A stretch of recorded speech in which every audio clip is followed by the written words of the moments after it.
आज मेरा टॉपिक है इंटरनल ऑडिट। तो first of all internal audit क्यों करते हैं? क्योंकि जब हम पूरा साल बिजनेस करते हैं तो काफ़ी सारे एरर्स होते हैं जो स्टेटमेंट्स में हम देख सकते हैं। तो फिर हम एक इंटरनल ऑडिटर को हायर करते हैं जो फाइनल ऑडिट के पहले हमें एक ऑडिट बना के दे, जिसमें हम अपने सारे एरर्स, अपने सारे मिसस्टेटमेंट्स जो भी हैं वो हम उसको रेक्टिफाई कर सकें और एक कुछ हद तक हम उसको कंट्रोल कर सकें। पहली बात। दूसरी बात, हम इंटरनल ऑडिटर या तो हम वो कंपनी का एम्प्लॉई हो सकता है या फिर हम उसको आउटसोर्स कर सकते हैं। कंपनी का एम्प्लॉई अगर हुआ तो उसको हमेशा एक थ्रेट रहेगा मैनेजमेंट से कि अगर उसके बारे में उसने कुछ कहा, अगर कुछ अगेंस्ट कहा तो उसको जॉब जाने की हमेशा एक ये रहेगी, जिसकी वजह से उसका जो ओपिनियन है वो इंडिपेंडेंट नहीं रहेगा। और उसके बाद अगर हमने इंटरनल ऑडिटर को हमने आउटसोर्स किया तो उसके पास हमेशा एक स्किल सेट रहेगा जो कंपेयर टू एक एम्प्लॉई वो हमेशा हाई रहेगा, वाइडर रेंज रहेगा उसके पास सारे नॉलेज का, और उसका जो ओपिनियन रहेगा वो इंडिपेंडेंट रहेगा। वो उसको जॉब जाने का डर उतना नहीं रहेगा जितना एक एम्प्लॉय को रहेगा। फिर नेक्स्ट है इंटरनल ऑडिट की नीड। इंटरनल ऑडिट कहाँ ज़रूरी होता है? अभी जैसे स्मॉल बिजनेस है, स्मॉल बिजनेस एक ओनर देखता है, ठीक है, उसको मतलब जो भी कंट्रोल है वो सब है उसका, वो जो भी मैनेजमेंट है वो उसका पूरा ओनर देख रहा है, उसमें इतने कोई कॉम्प्लेक्स एक्टिविटीज़ है नहीं, वो उतना बड़ा बिजनेस नहीं है, तो उसको इतना ज़रूरत नहीं पड़ेगा इंटरनल ऑडिट करने का। बट कि जब हम बड़ी बड़ी कंपनीज में देखते हैं जहाँ पर कॉम्प्लेक्स एक्टिविटीज़ होती है, जहाँ पर बिजनेस बहुत बड़ा होता है, जहाँ पर हमेशा फ्रॉड का रिस्क होता है, यहाँ पर ज़्यादा एरर का रिस्क होता है, वहाँ हमको इंटरनल ऑडिट की ज़रूरत होती है। नेक्स्ट है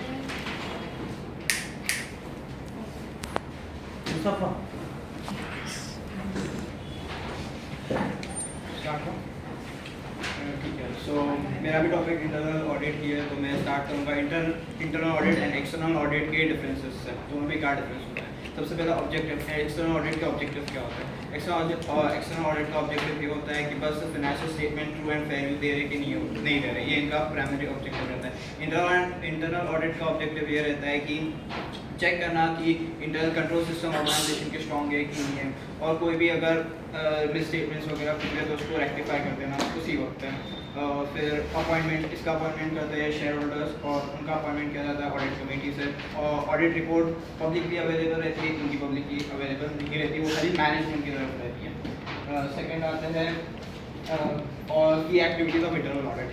की एक्टिविटीज़ क्या होती हैं इंटरनल ऑडिट की? कि वो कंपनी का ICS स्ट्रॉन्ग है कि नहीं है, वो कंपनी कॉर्पोरेट गवर्नेंस सही से फॉलो कर रही है कि नहीं कर रही है, वो असेसिंग की फाइनेंशियल स्टेटमेंट्स और ऑपरेटिंग जो इंफॉर्मेशन है वो रिलायबल है कि नहीं है, लाइक असम्पशंस जो है फोरकास्टिंग के किस बेसिस पे किए गए हैं।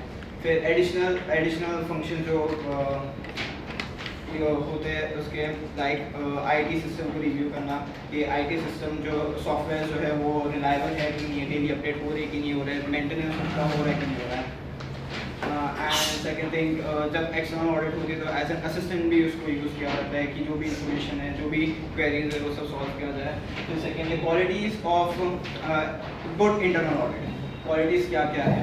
तो सबसे पहली कि वेल रिसोर्स्ड है, अच्छे फंड्स है, अच्छे स्टाफ है, वेल एक्सपीरियंस स्टाफ है, वेल क्वालिफाइड स्टाफ है, एंड अच्छी टेक्नोलॉजी है उनके पास, अच्छे सॉफ्टवेयर है, तो जिससे क्या है काम आसान हो जाता है और रेक्टिफिकेशन जल्दी हो जाती है। फिर limitation of internal audit. Limitation क्या है? अगर इन हाउस अगर इंटरनल ऑडिट हो रहा है तो वो इश्यूज को रेक्टिफाई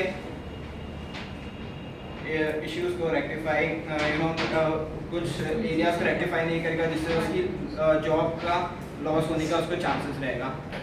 और दूसरा है कि एक फेमिलियरिटी थ्रेट भी आ जाता है, जब वो इंटरनल ऑडिट करेगा तो वो अपने कलीग्स के या फ्रेंड के काम को रिव्यू करेगा, तो उधर से एक फेमिलियरिटी थ्रेट का आ जाता है।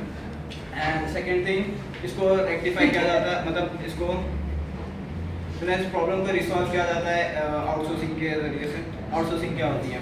आउटसोर्सिंग मीन्स कि इंटरनल ऑडिट है वो किसी दूसरे फर्म को देके इन हाउस ना करके दूसरे फर्म को दिया जाता है। ताकि क्या है, उसके एडवांटेजेस, आउटसोर्सिंग के एडवांटेजेस ये होते हैं कि उनका जो स्टाफ रहता है वो वेल एक्सपर्ट रहता है, एक्सपीरियंस रहता है, तो और फिर second thing the most important point वो इंडिपेंडेंस रहता है, वो familiarity thread, self review thread का कोई और फिर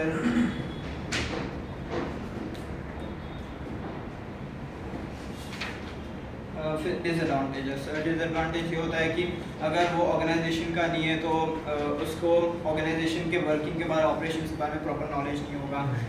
सेकेंड ऑफ ऑल फीस जो चार्ज करते हैं वो काफ़ी हाई रहती है, तो इससे कॉस्ट बेनिफिट का इशू आ जाता है कि फ्रॉड रहने दिया जाए या इसका कॉस्ट बेयर किया जाए। और फिर इंटरनल ऑडिट असाइनमेंट्स लाइक जैसे मनी वैल्यू हो गया, 3 E's, effectiveness, efficiency and economy means like बहुत कॉस्ट इफेक्टिव में रिसोर्सेज मिल जाना, efficiency means like lower input higher output, और फिर इफेक्टिवनेस लाइक टारगेट जो है वो सारे इफेक्टिवली अचीव हो रहे हैं कि नहीं हो रहे हैं।